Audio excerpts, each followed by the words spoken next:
علی ایک شریف اور نیک دل لڑکا تھا۔ وہ ہمیشہ دوسروں کی مدد کرتا، سچائی پر چلتا اور کسی کا برا نہیں چاہتا تھا۔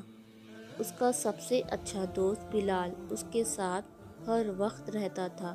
دونوں بچپن سے ساتھ تھے، مگر بلال کے دل میں لالچ تھا جو علی نہیں سمجھ سکا۔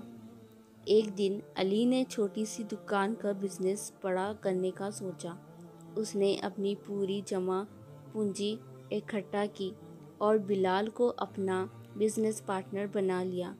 بلال نے وعدہ کیا کہ وہ ایمانداری سے کام کرے گا، مگر اندر ہی اندر وہ صرف پیسہ کمانا چاہتا تھا۔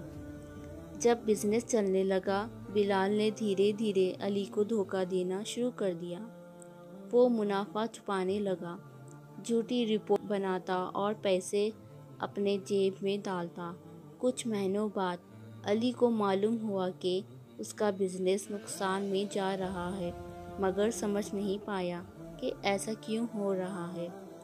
ایک دن جب علی نے اکاؤنٹس کا گہرا جائزہ لیا تو اسے بلال کی بے ایمانی کو پتہ چلا۔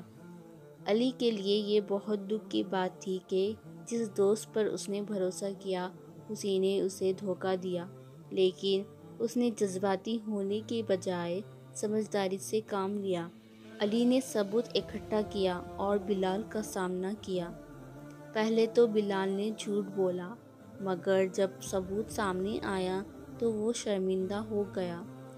علی نے اسے معاف تو کر دیا، مگر دوبارہ اس پر بھروسہ نہیں کیا۔ اس نے نیا سفر شروع کیا، نئے لوگوں سے کام کیا اور اپنی ایمانداری اور محنت سے بزنس دوبارہ کھڑا کر دیا۔ کچھ سال بعد بلال جو صرف چالاکی سے پیسے کما رہا تھا، سب کھو چکا تھا۔ لوگ اس پر بھروسہ نہیں کرتے تھے۔ دوسری طرف علی کا بزنس مشہور ہو چکا تھا، کیونکہ لوگ اس کی سچائی اور ایمانداری کی عزت کرتے تھے۔